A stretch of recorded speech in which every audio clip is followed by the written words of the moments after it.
Monsieur Jean-Baptiste. Oui. Donc vous me disiez, le ballet... Le ballet, c'était ça. C'était notre coutume. C'est-à-dire, ça c'est arrivé après l'esclavage. C'est-à-dire, dans la période d'esclavage, je crois que c'était la distraction des travailleurs après le travail. Alors, mais c'était pas chose autorisée. Oui, au départ. Mais on trouvait quand même l'occasion de le faire pour se distraire, parce qu'il n'y avait pas beaucoup de distractions. Et puis après c'est bien après, et puis même nos propres parents n'ont pas voulu que nous jouions au tambour. C'est vrai? Ah non. Vos parents vous ont interdit? Pour eux, c'était la musique, comme on dit, c'était la musique viennegue. J'ai entendu ça souvent. C'était la musique viennegue, on ne voulait pas que leurs enfants ni danser, ni chanter, ni belle. Et puis c'est bien après, je crois, c'est par... c'est depuis, en principe, c'est mon fils, parmi les premiers qui ont voulu faire une école de musique traditionnelle. C'est vrai? Inclus le ballet. C'est bien après, hein. C'est redevenu...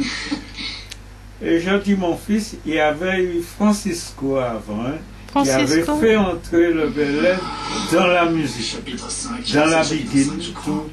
Alors ça, c'était un mélange. Francisco comment? C'était Charles Denis, mais c'était Charles Denis, mais c'était son nom d'acteur. D'accord. Pourquoi, à votre avis, il y a tout d'un coup les Martiniquais qui pensaient que le ballet c'était bagaille viennegue? Pourquoi tout d'un coup on s'intéresse à nouveau au ballet? Mais les choses ne se font pas d'un seul coup, ouais. D'un coup. Ça, c'est au fur et à mesure. Et puis on a pris goût. Et puis maintenant, vraiment, on reconnaît c'est notre vraie danse. Parce que maintenant, on fait venir même des pays de l'extérieur, l'Afrique. Il y a beaucoup d'endroits qui s'occupent maintenant. Et, maintenant, on fait toujours venir, même si c'est pas la Guadeloupe qui est notre département. C'est un petit peu différent, mais c'est toujours le tambour. Là, il l'appelle Goka. Goka. Goka. Alors, mais chez nous, il y a plusieurs sortes de tambours. Casimir est mieux placé pour vous le raconter que moi. Il m'a raconté déjà beaucoup de choses. Ouais, il est mieux placé. Foncé Denis, c'est un haut lieu de pratique de musique de travail, on appelle la sautet. Foncé Denis, la plupart des Denisiens ont formé d'autres personnes à cette pratique, le la sautet. Notamment, il y a un maître qui m'a enseigné, Etienne et moi qui nous a enseigné le la sautet, qui s'appelle Monsieur Méfan, qui a été formé par un Denisien. D'accord. Et cette pratique-là avait pratiquement disparu parce que c'était une pratique de vieux nègre, mais plus vieux nègre que ça, il n'y avait pas. Hein. Le la sautet, pourquoi? Parce que bon, cette pratique-là était liée à la consommation d'alcool, etc. Mais les gens, ils travaillaient dur, très très dur, puisque la musique s'y prêtait. Cette musique-là, c'était une débauche d'énergie par excellence. Hein. C'est beaucoup d'énergie. Donc, ce qui fait que les gens ils buvaient énormément d'alcool. Donc, on ne voulait pas se trouver là où il y avait ces gens-là, parce que c'était pas bien vu. Déjà, le fait de travailler, d'être quelqu'un de la terre, on n'était pas bien vu. On était tout le temps sale, etc., avec de la boue, etc., aux pieds, etc., c'était pas valorisé du tout. Donc, voir, lié à la pratique du tambour, de l'ambi, et puis un chant qu'on ne comprend pas. Je ne sais pas si vous avez déjà entendu la sautet. La sautet avec du mazone ou du grand son. Non. Parce que l'année dernière, quand je suis venue, il y avait un la sautet organisé. Oui. qui n'a pas eu lieu à cause des pluies. Ah ouais, c'était où? À Fontaine? Non, c'était à Véry, Bellefontaine. Ah, Bellefontaine. C'était dans le nord après Casse-Pilote. Eh bien, c'est à Bellefontaine. Bellefontaine. Peut-être. C'est Bellefontaine, mais qui se trouve en hauteur de Bellefontaine. C'est une jolie petite commune, toute fleurie. Quand vous êtes là, vous dominez. Voilà, j'y suis allée, mais il y a le Mont-Nevers aussi, Mont-Joli. Mont-Joli, toutes ces montagnes-là, c'est une chaîne de montagnes où les gens circulaient dans la montagne. À mon avis, c'est un avis, mais il faudrait faire des recherches là-dessus. À mon avis, ces gens-là, c'était les premiers marrons. Les gens de Bellefontaine.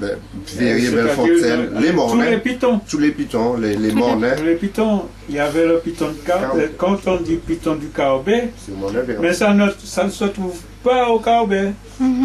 Piton du Carbet, c'est Fontaine, c'est Mont-Nevers. Il y a beaucoup, plusieurs montagnes. Plusieurs montagnes. Les gens circulaient à travers ces montagnes-là, donc ils étaient très soudés entre eux. C'était vraiment, ils formaient une communauté et ils travaillaient la terre. À l'époque, quand on parlait de l'amiral Robert, on parlait en temps Robert. Eh bien, ces gens-là te disent qu'ils n'ont pas souffert de l'amiral Robert, mais pas du tout, parce qu'ils avaient à boire, ils avaient à manger, ils avaient tout. Et souvent, ils faisaient du troc, ils emmenaient des légumes pour ceux de la mer. De la ville.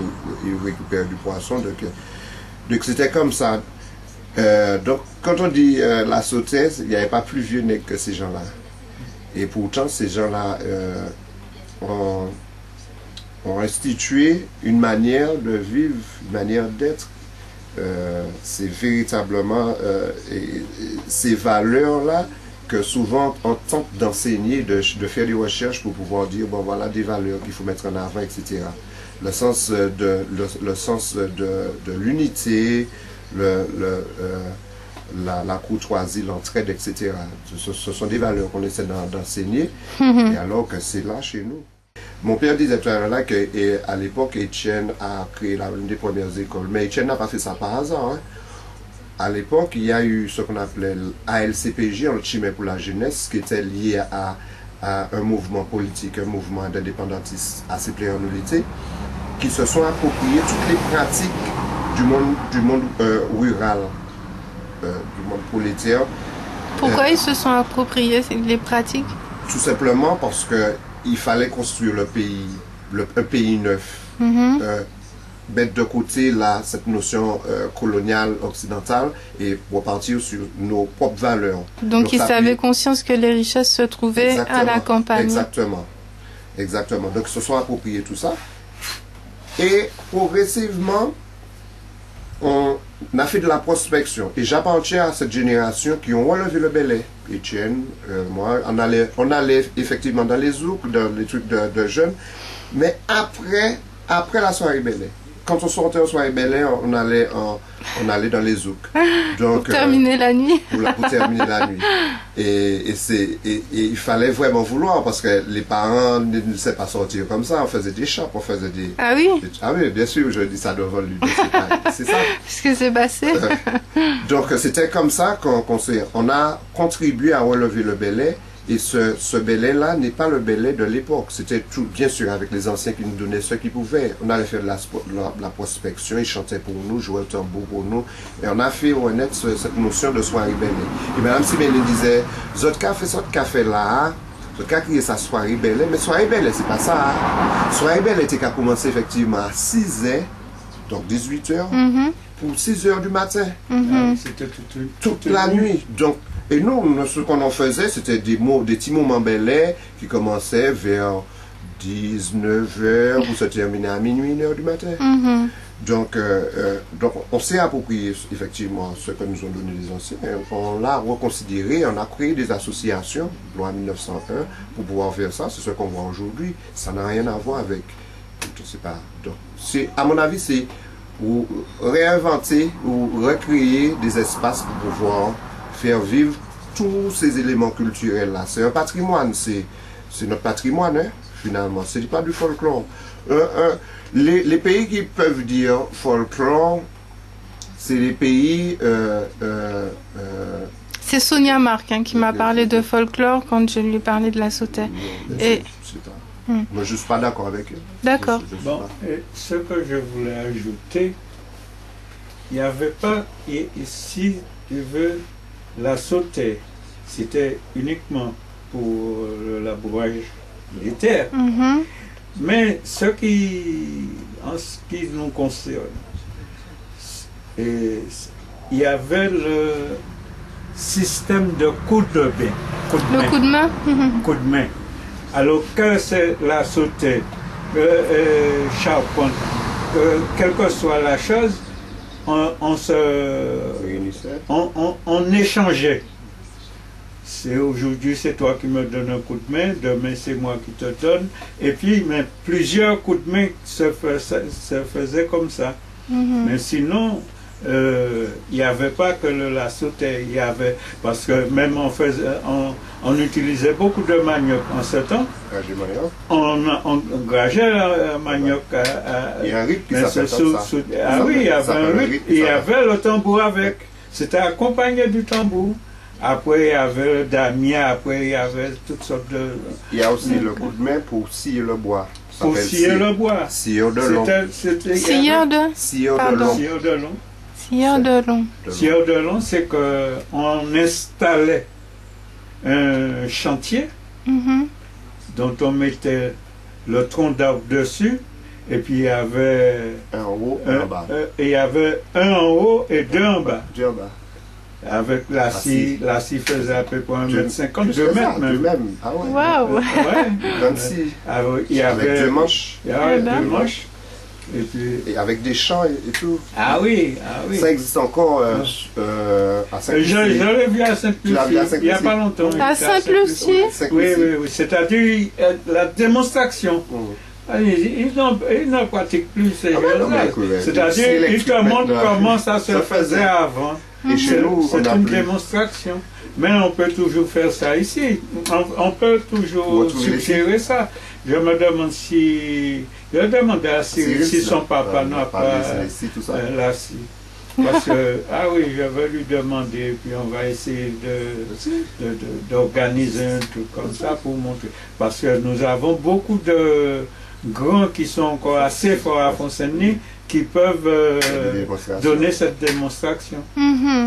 Ah oui. Bon, est-ce qu'on peut dire que ça va être du folklore?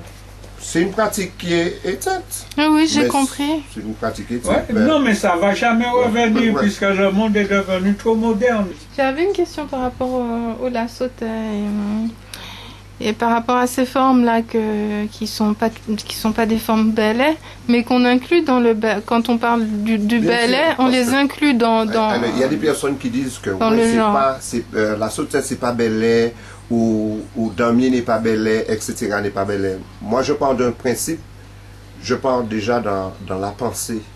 Dans la pensée maintenant c'est la forme. C'est certes chaque forme est adaptée pour une situation précise. Bon, maintenant, mais c'est toujours dans la pensée Belay. Pour moi, c'est une pensée, la pensée Belay. Pour moi, il y a un terme générique qui sera Belay en majuscule, un terme générique, et qui va spécifier des formes. Pour moi, l'aïeul, c'est une pensée Belay.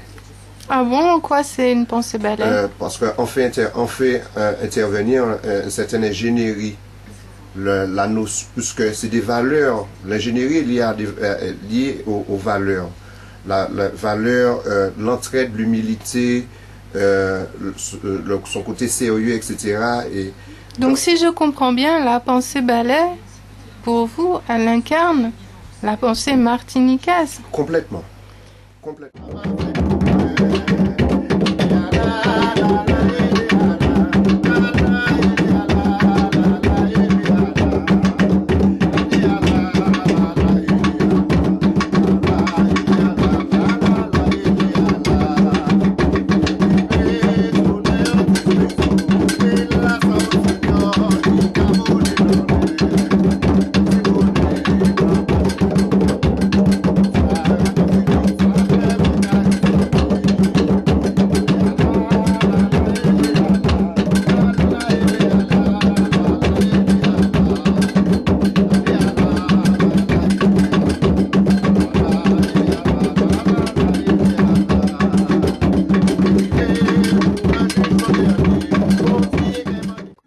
créolophone que nous ayons eu à Martinique, c'est Aimé Césaire. Il m'a dit, mais Aimé Césaire ne parlait pas créole. Il dit, la langue est un outil lié à la pensée.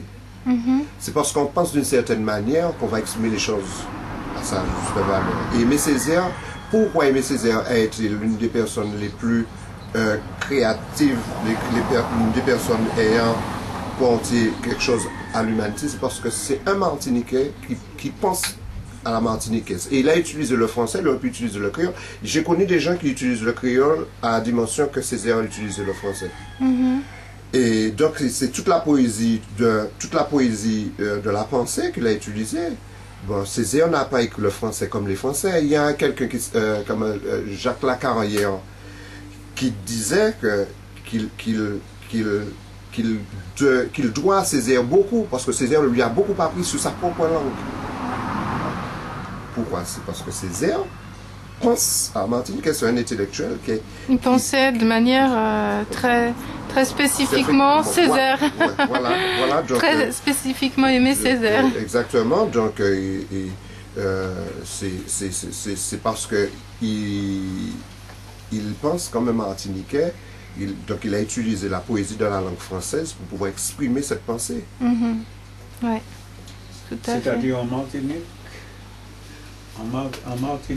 on a connu Césaire. Peut-être comme on me connaît, mais on ne le connaissait pas. On l'a connu, mais on ne le connaissait pas. C'est après sa mort qu'on arrive à voir l'homme qui était Césaire. C'est un peu ce qui s'est passé avec Eugène Mona, sauf que quand même... Oui, il n'y a pas que Eugène Mona, il y a nous avons eu beaucoup d'acteurs, beaucoup d'acteurs ici, beaucoup d'artistes, que c'est après leur mort qu'on... Malheureusement. Malheureusement. Mais ça, c'est encore un problème économique, on en parlait tout à l'heure. C'est parce que la promotion n'est pas faite, tout simplement. C'est ça, la promotion. C'est ça qu'on disait ce matin, c'est qu'il y a des gens qui ont peur du changement. Si on parle de cette personne, bien, on reconnaît que cette personne-là, ouais, elle est bonne dans ce qu'elle fait. Mais est-ce qu'on lui déroule le tapis? Si on lui déroule le tapis, il va nous mettre de côté, on ne nous verra plus, etc. C'est toujours ça, c'est perte de contrôle d'une certaine situation, etc. Le pouvoir qui intéresse. Etc. Donc ça nous freine, alors que bon, nous sommes un pays quand même sous-développé, il y a beaucoup de choses à faire, beaucoup de choses à améliorer, beaucoup de choses, alors que ces personnes auront apporté leur contribution à l'élévation du pays. On a tout, hein. On a beaucoup à apporter au monde. On parle même pas pour nous, on a beaucoup à apporter au monde. Il n'y a qu'à voir comment écrit Édouard Glissant, je veux dire. C'est d'une profondeur incommensurable. Nous avons eu beaucoup de grands hommes ici, mais sans le connaître, sans les connaître. Il faut susciter l'intérêt des gens. Merci, monsieur. Il n'y a pas de problème.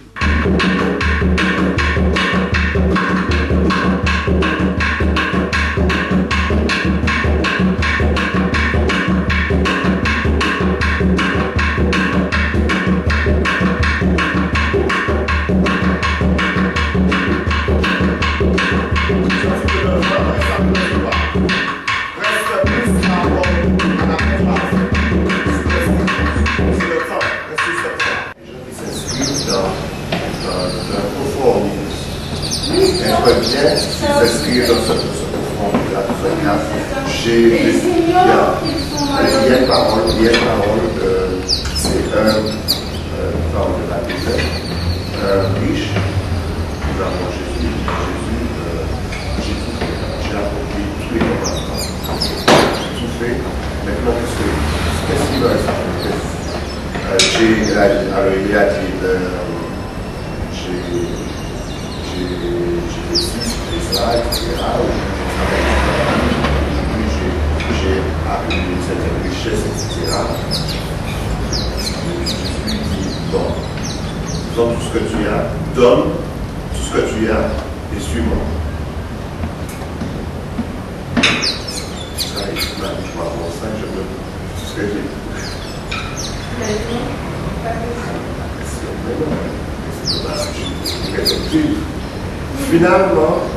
Finalement, Il a fait tout, d'après lui, il a accompli la parole de Dieu, d'après lui.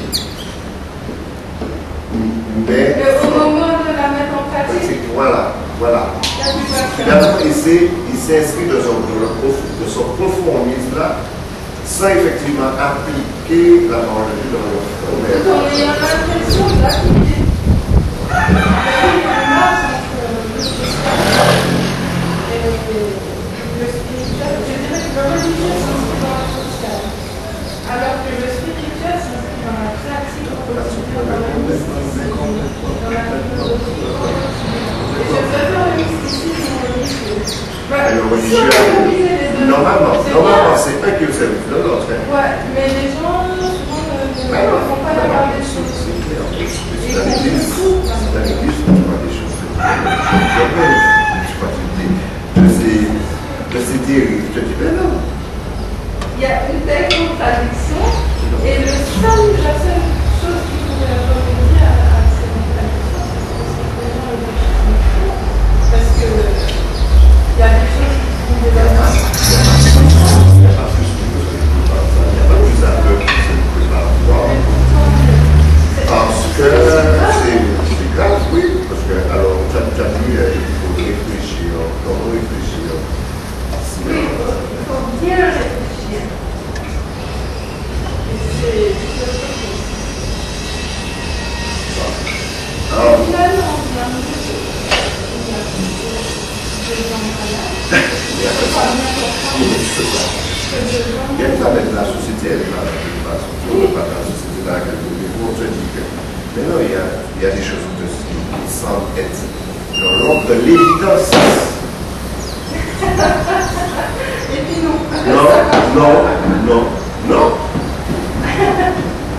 C'est vrai. Tu vois, je vais te donner un exemple des choses qui sont tous, on se dit que non, on va se plier à la loi, à une règle, à des règles. Ça, on va faire ça, il faut faire ça, on se fait, etc. On soit tous d'accord dessus. Regarde, il y a des conflits simplement parce que tout le monde croit Qu'il a le bon comportement et qu'il applique la loi et qu'il a raison. Mais il ne veut pas entendre, ne veut même pas se référer à la loi puisqu'il a déjà raison. Donc, on voit des conflits, par exemple, ou des tyrans. Tu te dis qu'il y a une loi qui te dit tu as un terrain, il faut pour accéder à ton terrain, il y a une loi qui te permet d'accéder à ton terrain. Mais il y a un terrain avant le tien. Le propriétaire qui là ne veut pas que tu passes là. Il faut que je passe, bien quelque part pour accéder à mon terrain. Donc il faut, s'il n'y a pas de voie prévue, il faut créer parce qu'il faut chercher moi. C'est mon terrain, voilà, on a propriété, c'est mon terrain, etc. Non, tu ne passes pas sur mes terres. Tu passes pas sur mes terres. Il faut qu'il y ait une servitude. Donc il faut se référer à la loi, puis pour que ça soit effectif. Non, etc. Il y a un conflit. Ça me semble évident qu'il y a une loi qui dit que quelqu'un qui a mal fait puisse obtenir. C'est un gros conflit.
Heute